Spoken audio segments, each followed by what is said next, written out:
Good afternoon, everyone. I want to welcome you to the Wilmot Institute's, I think it's our 7th web talk for the year 2017. And today we're going to have a marvelous presentation by Michael Penn on mind and development, some Baha'i-inspired reflections on the mind and the harvests of human thought. Turning now to our speaker today, Michael Penn. He's a clinical psychologist at Franklin and Marshall University in Pennsylvania, professor of psychology there. He has given lectures on many different subjects: biological foundations of behavior, the scientific and philosophical studies of the mind. He's been a speaker at various United Nations sponsored conferences in various countries. He serves on the board of the Tahirih Justice Center and the Authenticity Institute, and he has been inducted into the Phi Beta Kappa organization, 1986, former Ford Foundation Fellow, a former Aspen Institute Fellow. He's received quite a few different awards: the Solomon Wank Memorial Peace and Human Rights Research Award, the John Russwurm Award for Scholarship at the University of Pennsylvania. And this is not even everything. I couldn't get everything on the slide, so I had to do a little editing down in order to get his credentials to fit on this particular slide. So we're all looking forward to hearing Michael, who's, I should add, also been an auxiliary board member and also has served on a regional council for the Northeast at different times. So he's a man of variety of experiences, deep Baha'i experience as well as academic experience, and has a marvelous presentation for us today. Thank you so much, Rob. I really appreciate that kind introduction. Let me tell you that what I decided to do was to say a little bit about a project that I have started to work on. This project is a very simple effort to try to say something about the development of the human mind from a Baha'i perspective that might contribute to the discourse on the promotion of human rights. The idea is that Baha'u'llah, who is the founder of the Baha'i Faith, who was born in 1817 in the province of Nur in Persia, he came into the world in order to cultivate the capacities of the human mind and to extend the reach of human understanding. And the idea was that to the extent that we could cultivate all of the extraordinary powers of the mind, there would come into being a new kind of civilization, and that new civilization would honor the dignity and the rights and the station of all human beings. And so, in a sense, you could say that Baha'u'llah's revelation or Baha'u'llah's teachings address the crisis of human rights by creating the kinds of people in the world that, because of the way that they think about themselves and the way that they think about others, have the qualities of character, the qualities of intellect that are necessary for the creation of a peaceful society. In the Baha'i view, as you know, the mind is thought to be the reservoir from which civilization flows. Abdul Baha, the eldest son of Baha'u'llah, who traveled to this country and traveled throughout the Western world when he was released from prison in 1908, once said, consider carefully all these highly varied phenomena, these arts, sciences, industries, and inventions, all are emanations of the human mind. Whatever peoples have ventured deeper into this shoreless sea has come to excel the rest. The happiness and pride of an individual consist in this, that he should shine out. The happiness and distinction of a nation consist in this, that it should shine out like the sun in the high heaven of knowledge. And the honor and distinction of the individual consist in this, that he should become a source of social good. Is any larger bounty conceivable in this, that an individual looking within himself should find that by the confirming grace of God, he has become the source of happiness and well-being to his fellow men? So in the Baha'i Faith, there is this idea that when human beings are well developed or well cultivated, then we lay the foundations for peace in the world. And to the extent to which human beings are not well developed, then we have a crucible for all kinds of human rights abuses and all kinds of trouble. And so that's what I'd like to explore briefly with you, is the relationship between learning and the development of the mind and the creation of a peaceful society.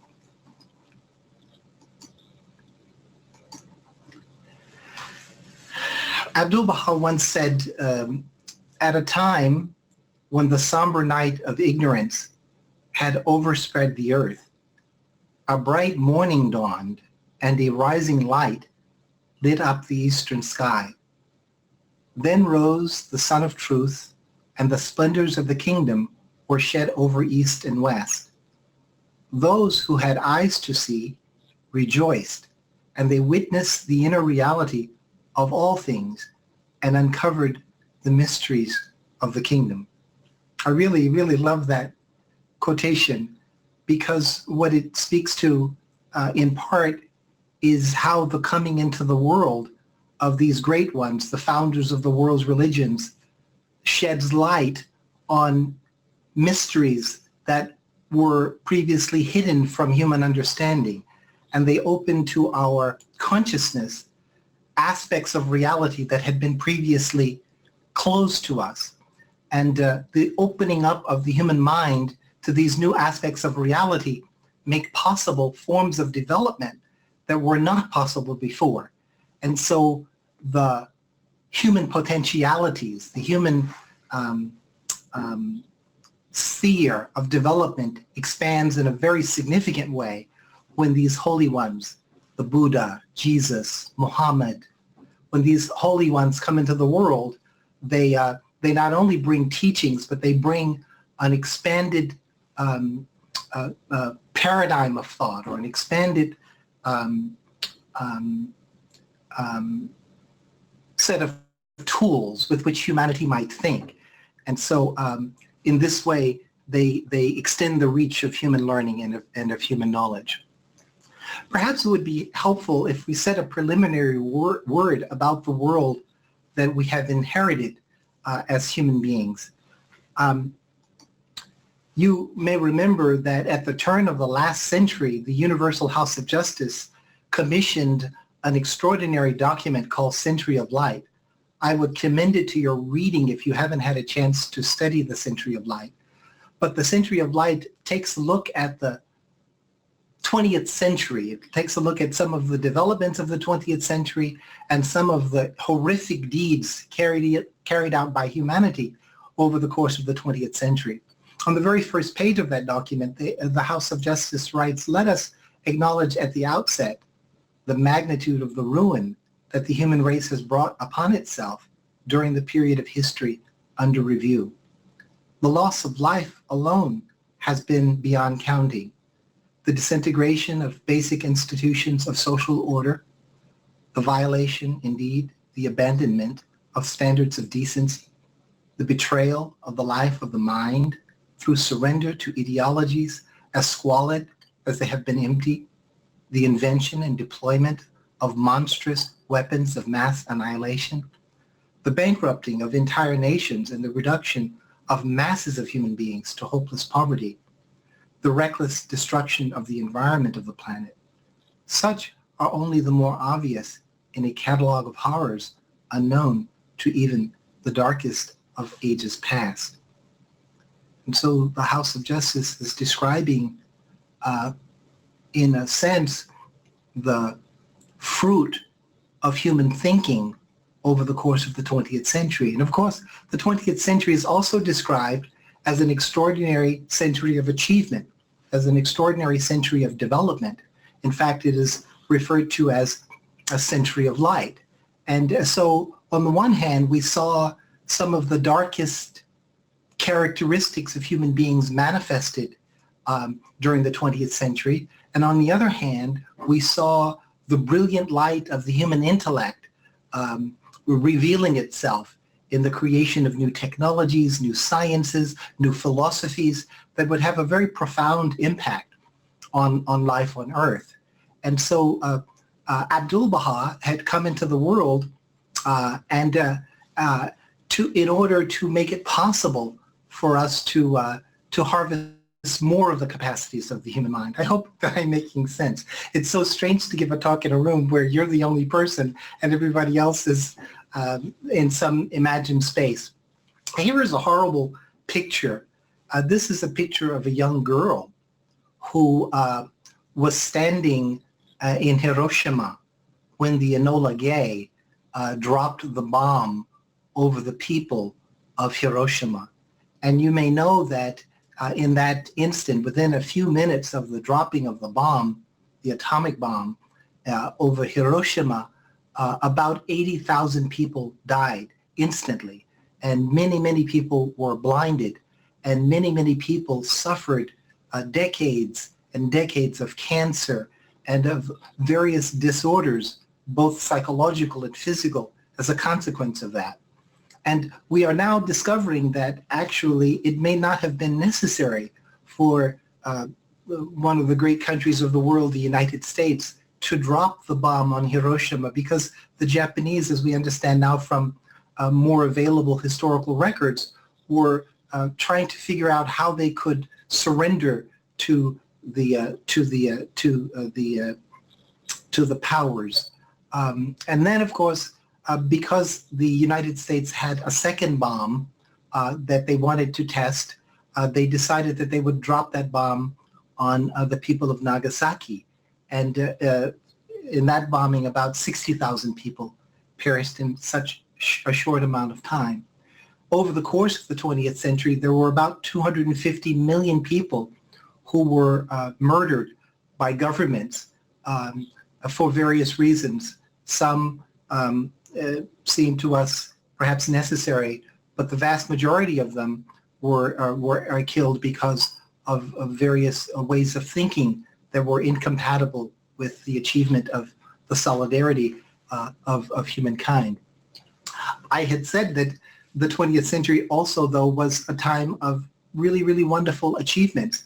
When I was born in 1958, a Russian deputy minister of health had said to the peoples of the world, he said, I want to lead the way in the eradication of smallpox. You may know that from between 16,000 and 68,000 years ago, smallpox appeared in the world. And smallpox was such a devastating disease that it was literally taking the lives of millions and millions of people every year across Europe, across Africa, and across Asia. And so this gentleman said, I think that if we work hard together as a united a group of public health officers all over the world, we may be able to eradicate smallpox from the face of the earth. And so surely working systematically with governments all over the world within a relatively short period of time, this disease, which in the 1950s was taking about 2 million the lives of about 2 million Europeans a year, and of course many millions others in other parts of the world, that this disease was eradicated. And so it was one of the examples of how human beings could work together in order to solve problems that seemed prior to the 20th century absolutely impossible to solve. Then Abdu'l-Baha gives an extraordinary challenge to humanity. He says that the unity of all mankind can in this day be achieved. He says, verily, this is none other but one of the wonders of this wondrous age. The idea that everything that we need in order to realize the unity of mankind is now available, is now within reach. And what we need to see is we need to see human beings taking hold of those means that are necessary for us to achieve this long-held aspiration of human beings to live in unity and to live in peace. And so the question becomes, how might this be accomplished? How might it be possible for human beings to achieve the unity of the human race? One of the things that Abdu'l-Baha points out to us is that if we are going to achieve this, we are going to have to become people who have capacities that are currently relatively rare in the world. We will have to develop capacities of behavior, capacities of consciousness. We'll have to develop attitudes that are so rare in the world and so challenging to develop that the very effort to develop these capacities will bring humanity into a new stage of its collective life on the planet. And he invited the peoples of the world, of all nations, to strive for the development of these capacities.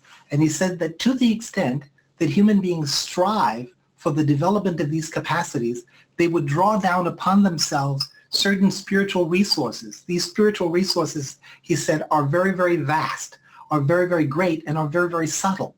And that we can draw upon these spiritual resources to remake our families, to remake our neighborhoods, to remake our nations, and to build a peaceful society. So that's what I want to explore. How might it be possible for us to achieve this outcome? When Abdu'l-Baha was visiting North America, he gave a talk at Columbia University. This talk is well known to many of you.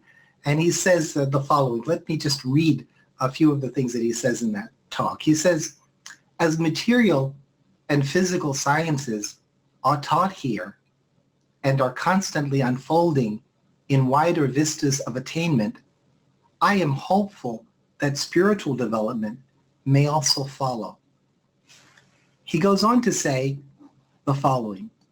He says, as material knowledge is illuminating those within the walls of this great temple of learning, so also may the light of the Spirit glorify this institution.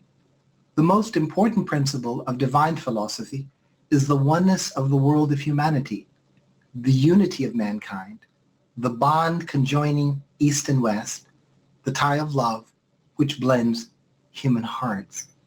And so he was recommending at Columbia University that the curriculum at Columbia University expand to include the cultivation of our humanity, the cultivation of our hearts as a part of actually the training of the work at universities. It was very, very interesting that he would recommend this because you know that a few years later in Germany, we're going to discover something that turned out to be quite astounding. You know, if you wanted to say that you were an educated person in the 1930s, what you would say is, I had been trained in Heidelberg, or I had been trained in some of the great cities of Germany. In fact, the Germans had some of the greatest philosophers, some of the greatest scientists, some of the greatest thinkers that the world had ever seen. But notwithstanding this extraordinary harvest of human thought, this extraordinary endowment of intellect, my dear teacher, not just my teacher, but the teacher to many people around the world, Karl Jaspers, the great philosopher. You know, Karl Jaspers had been a psychiatrist, and he was a psychiatrist in Germany during the time of the rise of Nazism. And as a psychiatrist, he saw one by one his very, very eminent friends who were scientists, who were philosophers, who were extraordinary thinkers, give themselves over to Nazism. And they began, in fact, not only to give themselves over to Nazism, but they began to write documents that supported these squalid, empty, and profoundly destructive ideas. And so he asked himself, how is this possible? How is it possible that these great minds could give themselves over to an ideology so squalid and so empty? And so he left psychiatry, and he decided that he was going to become a philosopher and also a historian. And so he just started to study the history of the peoples of the world. And he began to study the great founders of the world's religions. And what he discovered was he discovered really sort of two traditions of learning.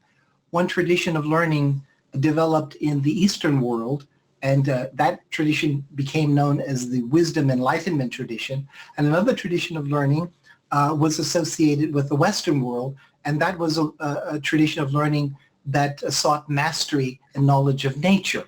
And so he thought, oh, it seems that the people of Germany, the great intellects of Germany, have a rather lopsided education, and that if we're going to survive as a people, we have to, what he said, we have to think ourselves free. We have to think ourselves free of a model of reality or of a picture of reality that has outlived its usefulness. And he says that we have done this in the past. He says that there was a period which he called the axial age, in which human beings began to think in radically new ways, largely under the influence of, for example, a Buddha in the East, the prophets of Israel in Mesopotamia, Confucius and Lao Tzu in China, Zoroaster in Persia. And so what he described a time in which it seemed that humanity as a species acquired new aspirations and also new ways with which to think about the purpose of life, their own development. And coming out of this period, there was, of course, the emergence of a very, very great series of civilizations. There was also Socrates, Plato, and Aristotle in Greece. And so what Karl Jaspers began to do is he began to try to encourage the great thinkers of Europe and the great thinkers of North America to begin to blend their understanding of the sciences with also their knowledge of the teachings of the world's great religions. And he felt that unless we did this, we would not be able to survive as a species. The thinking of Karl Jaspers was in perfect harmony with the teachings of Abdu'l-Baha. Abdu'l-Baha had said many, many years before Karl Jaspers that was precisely what colleges and universities needed to do if they were going to protect humankind. Abdu'l-Baha says, therefore, it is our duty to put forth our greatest effort and summon all our energies in order that the bonds of unity and accord may be established among mankind. For thousands of years, we have had bloodshed and strife. It is enough. It is sufficient. Now is the time to associate together in love and harmony. For thousands of years, we have tried the sword in warfare. Let mankind, for a time at least, live in peace. And so this living in peace, of course, we would have accomplished if it were a very, very easy thing to do. But actually it presents to each human being, to each community, challenges to develop qualities or capacities that are, as we said before, currently relatively rare in the world. And so Abdu'l-Baha says further, in this present cycle, there will be an evolution in civilization unparalleled in the history of the world. The intellectual faculty will reveal itself in infinite degrees of perfection. Abdu'l-Baha goes on, ironically, to link the achievement of peace in the world to the development of humanity's intellectual faculties. And so clearly there must be a way of thinking about what intellectual faculties are that were not in complete harmony with humanity's current thinking about the nature of intellectual faculties. This is one of the things that he said in elaboration of this. He said, in the world of existence, the animal is a captive of nature. Its actions are according to the exigencies and requirements of nature. It has no consideration or consciousness of good and evil. It simply follows its natural instinct and inclination. The prophets of God have come to show man the way of righteousness in order that he may not follow his own natural impulse, but govern his action by the light of their precept and example. According to their teachings, he should, and this is the critical part, I think, he should do that which is found to be praiseworthy by the standard of reason and judgment of intellect, even though it be opposed to his natural human inclination. And he should not do that which is found to be unworthy by that same standard, even though it be in the direction of his natural impulse and desire. I just thought, this is really an extraordinary thing. Abdu'l-Baha is describing a creature who has the capacity to choose what desires should be pursued and what desires should be avoided. And he's going so far as to say that it's the intellect that will enable us to make this discernment, and we must use the intellect in the service of that cause, or in the service of that important development. It seems as though he is suggesting that humanity must develop the capacity to step outside of all the tremendous forces of our natural inclinations in order to consciously and deliberately choose that which would be most productive of desirable, of good outcomes. In other words, that human beings are dealing with a force of nature that's very, very great. And this force of nature compels us to act in ways, to think in ways, to desire things that are completely contrary to our prosperity, to our success as human beings. And we must develop the capacity to use our judgment, to use the intellect in order to choose that which is right and good. Abdu'l-Baha goes further to say all the powers and attributes of man are human and hereditary in origin, outcomes of nature's processes, except the intellect, which is supernatural. I find that just really extraordinary. So he's linking all the other powers, everything that we think about as human, to our hereditary ancestors as the outcomes of nature's processes. And then he says, but the intellect, which is, of course, connected in some way to this mysterious power of the human mind that is connected to the human soul. Baha'u'llah once said that the human soul is a sign of God. He says it's a heavenly gem, and it's a heavenly gem that can illuminate the human mind. And so we have two sources of knowledge. We have the source of knowledge that comes from our experience in the world, and we have a source of knowledge that comes from the illumination of the human mind through the influence of the human soul. And he says that the human soul has the capacity to illuminate the intellect and to inform the intellect of that which is right and best and good, that which is beautiful and that which is true. If the human mind is illumined by the powers of the human soul, then the human mind becomes a source of good. But if it is only illumined by the natural world, natural inclinations, the powers of the human mind, then he says are used to create very, very destructive and very, very horrendous things. And so we have to cultivate, he suggested, our capacity to tap into these extraordinary powers of the human soul, of the human spirit.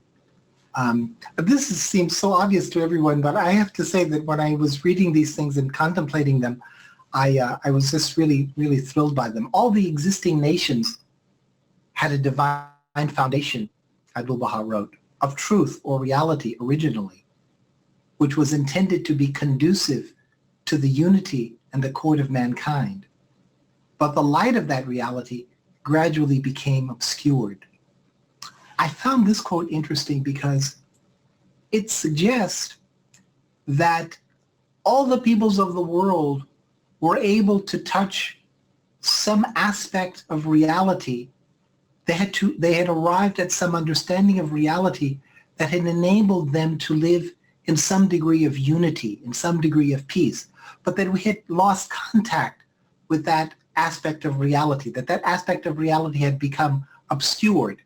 And in the obscuring of that aspect of reality, we lost the ability to a very significant degree to live in harmony, to live in unity with one another. So my research assistant and I, Sophie Wu, a wonderful, wonderful student here at Franklin and Marshall, who is a Hackman scholar, we have been looking at these original teachings of the world's great faiths to see, in fact, if we could find some examples of this thinking that had the power to unite us. And in one of these, of course, we came across the writings of Lao Tzu, the Tao Te Ching, and this is one of the beautiful quotations from Lao Tzu. He says, "Something there is, without form and complete, born before heaven and earth, solitary and vast, standing alone without change, everywhere, pervading all things, mothering all beneath heaven. I don't know its name.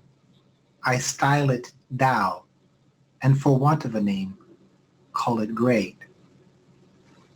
We understand that the Chinese philosophers believed that human beings were the meeting of heaven and earth, and that to the extent that human beings could tap the mysterious nourishing powers of heaven, the mysterious nourishing powers that flow from the Tao, they would become a source of social good.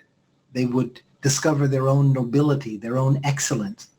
And by cultivating their own nobility and their own excellence, they would be wonderful fathers, and they would be wonderful mothers, and they would be wonderful sisters and brothers, not only to the members of their own family, but that they would be capable of loving everyone, because they would see in everyone the traces of the Tao, the traces of this infinite kindness that animates the universe.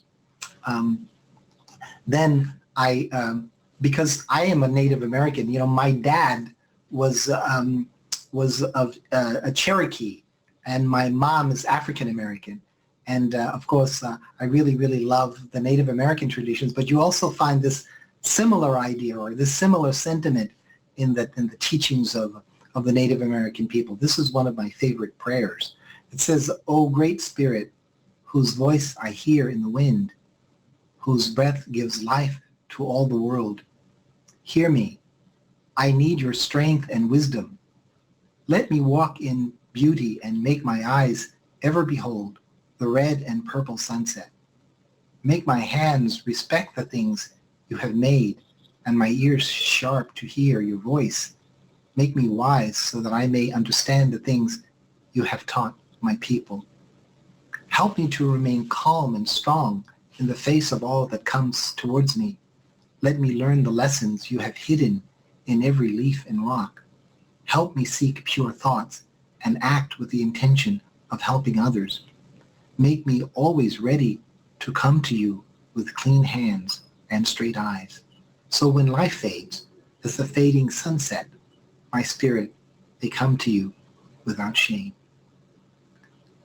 So the Native American people, like the people of China, were nourishing the human spirit, not only the capacity to discover the things in the natural world that they needed in order to survive, but they were encouraged to cultivate those inner capacities of consciousness that were necessary in order for them to live in harmony with others.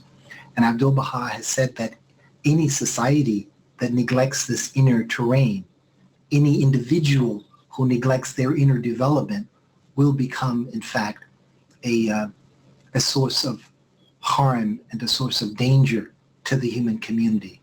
And so we must extend the reach of knowledge, not only of nature and its forces, nature and its capacities and powers, but also the forces of human consciousness that animate the human spirit and the human heart.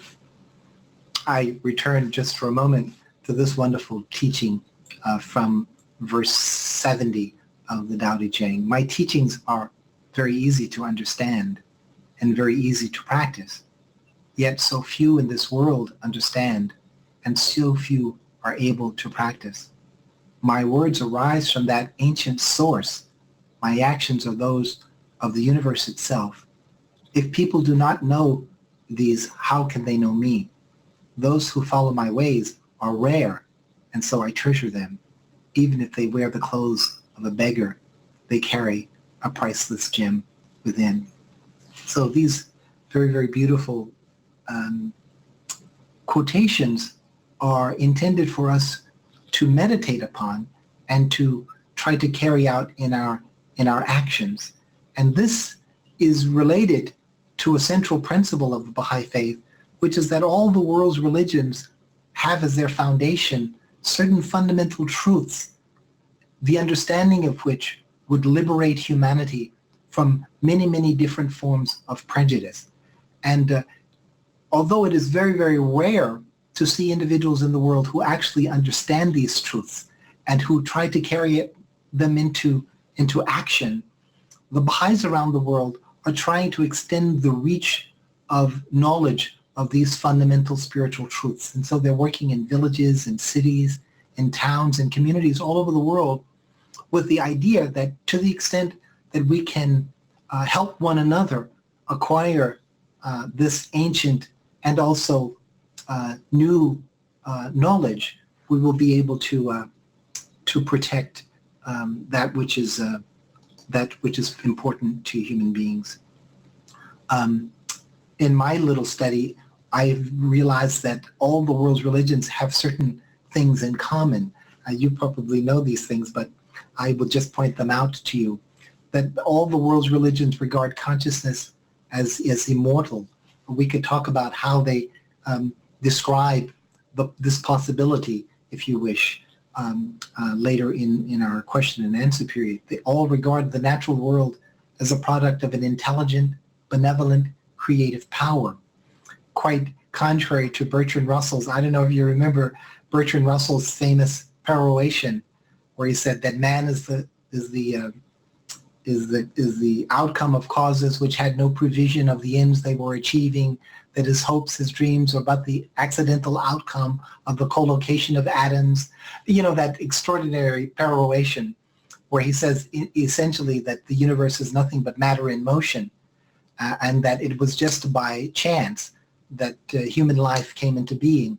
Well, the Baha'is believe in the forces of evolution, but they also believe, as do all the other world's religions, that this vast, beautiful, extraordinarily well-designed universe, a universe that could not be improved upon in terms of its physical structure, that this could not have come into being by chance, that in fact it is a product of an intelligent, benevolent, and creative power, and that the sciences, and that actually the study of the universe would reveal this to us, that all the world's religions regard human development as consisting in the acquisition of virtues and spiritual qualities, that all regard the source of religion as a transcendent realm, that human beings are not the mother and father of the world's religions, that these religions come from a realm of consciousness that transcend our puny understanding. But all the world's religions regard the universe as serving both a physical and symbolic or metaphorical purpose. The great scholar John Hatcher has written a really, really wonderful book called The Purpose of Physical Reality. And he describes how the physical world provides us with the conceptual tools we need in order to understand spiritual principles. And so we can understand these spiritual principles intellectually, and then through effort of practicing spiritual truths or bringing them into our behavior, we begin to see that these are not just ideas, but they actually are linked in a very profound way with the way that the universe operates. That all the world's religions regard suffering as having a rational cause and purpose, that all regard the universe as basically good, that all regard existence as relative rather than absolute. So these are some of the fundamental beliefs that underlie all the world's religions, and the implications of these beliefs when put into practice have profound implications. It is 20 minutes of 3. I have been talking for a long time. I feel so stupid talking to you and going on and on and on without giving you a chance to say anything. And so let me just maybe conclude with a few remarks. So the communities around the world can use the powers of reflection, the powers of the mind, in order to cultivate what are called human virtues. And human virtues consist of right desires and right beliefs and right behavior. And when we say right desires, right beliefs, and right behavior, we mean those desires, those beliefs, and those behaviors that conform to that which is necessary for the flourishing of human life. I always say that if life can be said to have a purpose, both the evolutionary theory and the world's religions agree that that purpose, if it can be said to have a purpose, would appear to be development. That the universe that we live in is a universe in which, very, very simple organisms can develop into complex organisms that are capable of doing extraordinary things like surgery and playing the harpsichord. And in order for the world to serve this important function, human beings in particular have to approach reality with the right attitudes, with the right behaviors, with the right understandings. And so we're living at a time in which human beings are being exposed to various forms of stress, and these various forms of stress are necessary in order for us to develop these spiritual qualities that are important for human life. I commonly tell my students of an extraordinary experiment done in Arizona called the Biosphere 2 experiment. You may remember the Biosphere 2 experiment. In that experiment, some scientists, they create a natural environment, an ecosystem, and this ecosystem has everything that scientists need in order to live for 2 years. And they go into this ecosystem, and everything seems to be going well in Biosphere 2, except the bizarre fact that all the trees in Biosphere 2 are laying on the ground. Although they are growing as trees, they're not growing standing up. And they were trying to figure out why these trees are growing with their heads on the ground. And then one day, a scientist says, oh my God, I understand why. He says, in Biosphere 2, there is no wind. And that insight, he said that trees need exposure to wind in order to develop the structures necessary, the collagen structures necessary in order for them to resist wind and in order for them to stand as trees, in order for them to support their own weight. And so this idea that a certain amount of stress is necessary for the development of living systems, of course, became a part of common knowledge. So it is also with spiritual development that human beings have to be exposed to a certain kinds of stress in order for us to develop our spiritual qualities. And so the Baha'i writings and the writings of all the world's religions encourage us not to lose faith in ourselves and not to lose confidence in our ability, in fact, to become beautiful, beautiful human beings if we strive in the way of these excellent qualities. And then, of course, the danger is that when we're under a lot of stress, stress can also make us angry, and it can make us ill, and it can make us apathetic. And so all the time we are, on the one hand, trying to maintain a sense of optimism and a sense of faith and a sense of trust in humanity's ability to grow and develop. And on the other hand, we're trying to ensure that our own hearts don't become the victims of unnecessary and unrelenting anger and hostility and apathy. And in order for us to avoid these things, it's necessary for us to take care of our spiritual lives. I'm going to skip through some of these quotations, some of these slides, just because I've been talking so long and I'm starting to feel rude. So in the Baha'i writings, as it is in all the world's traditions, we are encouraged to develop certain practices. We are encouraged every day to spend some time in meditation, because meditation enables us to metabolize anger and hostility and frustration, and it lifts our consciousness and enables our spirits to be refreshed by the human spirit's ability to, even for a moment, touch those realms that the ancient traditions call heaven.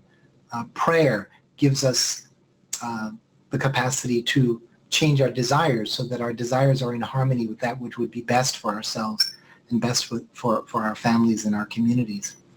That we develop the ability to have a life that is governed by principles rather than by the urges of the moment.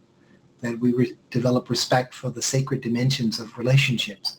And so we do not abuse our relationships. We do not treat others with the kind of disrespect that is everywhere in the world. And that we also develop our spirituality by rendering service to others and trying to be of benefit to them. I was going to say something about the brain and the nervous system and the relationship to these things, but I think that I should skip these things because I'm really talking too much.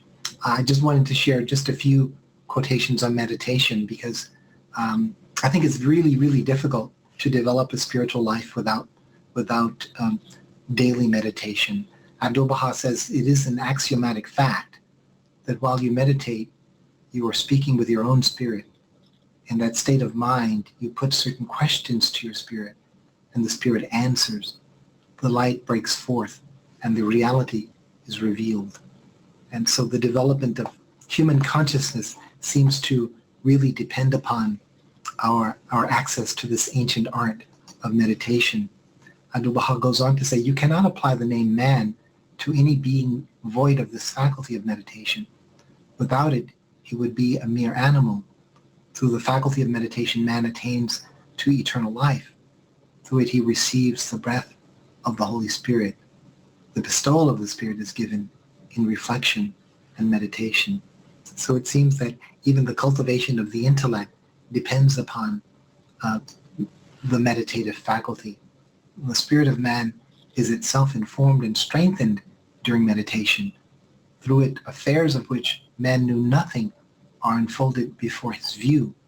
Through it, he receives divine inspiration. Through it, he receives heavenly food. Meditation is the key for opening the doors of mysteries. In that state, man abstracts himself. In that state, man withdraws himself from all outside objects. In that subjective mood, he is immersed in the ocean of spiritual life and can unfold the secrets of things in themselves. To illustrate this, think of man as endowed with two kinds of sight. When the power of insight is being used, the outward power of vision does not see. So I guess what I have been trying to say in this long and convoluted way, that there is an urgent need to extend the reach of spiritual knowledge, of spiritual understanding in the world. And that this seems to be absolutely critical for securing the well-being of humanity. And I hope that all of us who are together here will genuinely strive to do our best to contribute what we can to this great turning point in the life of humanity. I think that I should just stop there and not go on with any more of my own babble and give you a chance to say some things, to ask questions or to respond or to offer your own observations. Can we open it up to questions? Yes, certainly, Michael. Thank you so much for this fascinating presentation, which starts talking about the need for spiritual development of humanity for its continued advancement. It talks about it, defines it in terms of the intellect, talks about the nature of spiritual virtue-based life, the nature of virtues, the importance of meditation. You've covered a huge range of topics, and it really is a fascinating presentation, and I want to thank you very much for that. I was struck by your list of things that define a spiritual life, including principle-based behavior. And I've never seen that list before. Where did that list come from? Yes, well, that list comes from my puny mind. What I did was I just tried to extract from my study of the world's religions. When I was a college student at the University of Pennsylvania, one of the things that I studied psychology, history, and religion. And in my study of religion, I just became interested in extracting some of these basic principles. And of course, psychology is a field that has taught us a great deal about these different sort of stages of development, or these different kinds of development. You may know that psychologists discovered over the 20th century that there are essentially 4 kinds of learning. The first kind of learning is what psychologists call classical conditioning. I have a toothbrush that's electric, and when you buy this electric toothbrush, it oscillates at a rate that's slower than it's going to become as you use it day after day, week after week. It becomes faster and faster in its oscillation. And one of the reasons why it becomes faster in its oscillation is because if you put it in your mouth at the fastest rate that it can go, initially what it does is it disturbs the nervous system. It makes you feel anxious. And so what the nervous system has to learn is that this thing is not dangerous. And so the nervous system is gradually acclimated to it. So classical learning is a form of learning that is unconscious, that adjusts the nervous system's reaction to various stimuli in the world. And that's what we're born with, is this basic capacity for learning, classical learning.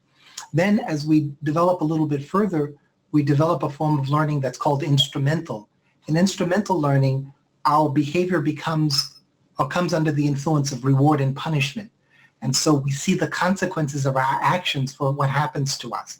And so in this higher form of learning, we learn how to behave in a way so as to avoid a kind of suffering that we ourselves could control. In effect, what it does is it gives us access to what we want.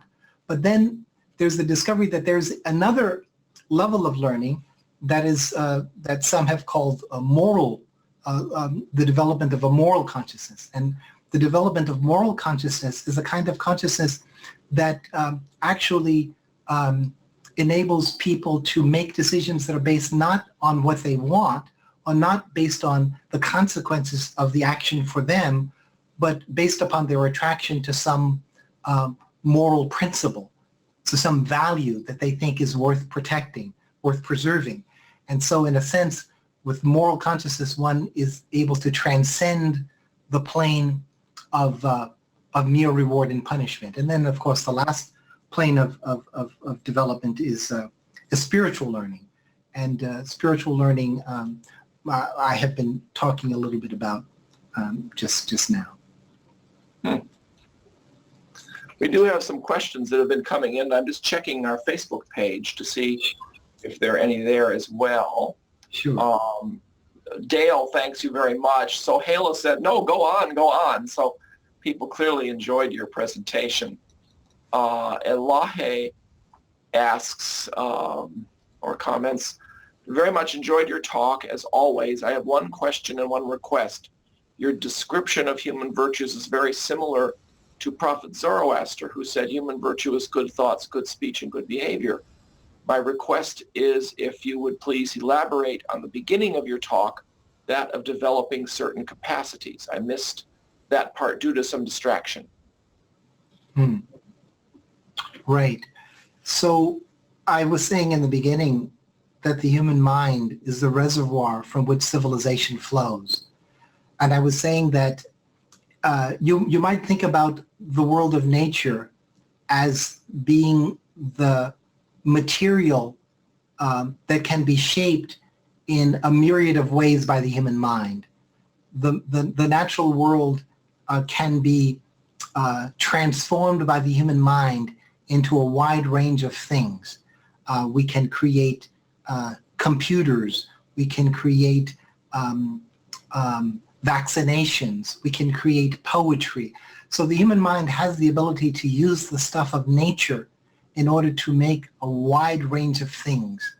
And so what kinds of things we make in our lives depends upon the not only the development of the technical capacities of the mind, but also on the moral capacities and the spiritual capacities that have been cultivated in a human life. Some people will, with their lives, make beautiful, helpful, beneficial things, and others will make things that are debasing to themselves, destructive to others, harmful to nature. And so if we're going to use the powers of the mind, the capacities of the mind, well, we have to develop really, really good judgment.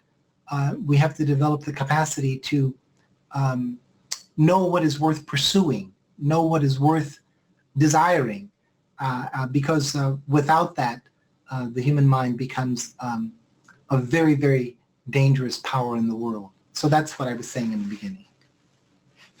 There's a question here. I may have to come back to it because I know I can't find it. There was a question on Facebook, but I'll get back to that one because I tried to pop up more questions on Facebook and ended up losing them all. I'll find them in a minute. Perjaya asks, please, what you're saying is so interesting. I feel we are missing so much when you felt the need to skip slides and the information that goes with them. How may we attain this additional knowledge? And I guess the answer to that is we will put the slideshow up, of course, with your permission so that people can see the additional slides. Sure. Have you any particular comments about the ones you skipped briefly? Yes. Well, if you have an interest in some of these things that I haven't had a chance to talk about, if you send me an email, I could send you a few papers that I have written on some of these themes. Of course, this is just lightly touching on a wide range of things, perhaps even in a kind of a chaotic way, and I beg your forgiveness for that. But if you have an interest in these kinds of things, if you'd like, I would be happy to share with you a paper or two where I explore some of these themes. Can we put some of the papers up on our website or links to them if they're on the web? Absolutely. Because for every web talk, we have a web page for it, and we'll put the link to the YouTube presentation there. And we'll also put any summary of the talk that we write eventually, and we put the PowerPoint up there, and we'll also put up any other materials that the speaker sends to us. So we would certainly welcome some papers to post there if you can provide them. Turning to the Facebook page now, Carrie says, I would like to explore how our spiritual development is also connected to how we treat all sentient beings, including those of the animal kingdom. How doing so strengthens the virtues of sympathy, compassion, truthfulness, as well as the knowledge of humankind's intellectual capacity. So I'm not sure if that's quite a question, but perhaps you have a comment about our relationship with the animal kingdom and with the treatment of animals and the relationship of that to our virtues. Yeah, yes, I think that's a really, really good question. I think that when we develop a compassionate heart, our compassionate heart reaches everything that we touch, everything that we're associated with. We don't have a compassionate heart that is compassionate towards human beings, but then we are cruel and brutal in our treatment of dogs and cats and other living creatures. The beauty of compassion is that when it is cultivated, when it is developed in the human heart, it shows itself reflected in the way that we treat everything in the world, even in fact the things of the world. So it is I think reflected in how we organize the physical aspects of our environment as well, because all of these things are interconnected. And so when compassion is not fully developed, we can be extremely kind to one or two people, but then we can hold extraordinary prejudice against whole groups of people. This is another thing that we found. You will remember that extraordinary story of Adolf Eichmann, Adolf Eichmann turned out to be, as described by Hannah Arendt, just a very typical person. There wasn't anything unusually striking about him. He seemed like just a typical sort of middle-class German person. And he showed towards his family all the usual courtesies. But on the other hand, he was capable of exercising extraordinary brutality against the Jewish people. And so in many of the writings of Abdu'l-Baha, he says we should treat the members of our families with very great respect. And we should do this because the behaviors that we develop in the family find themselves expressed also in the community and in the world. And so if we don't have the capacity to treat our children and our spouses with respect and with dignity and with compassion, we will certainly not have the capacity to show this in an enduring and meaningful and real way. We can develop this capacity in the most profoundest way by showing these qualities and developing these qualities with those with whom we associate most intimately and on a daily basis. And so that's all I would say about that. That's good.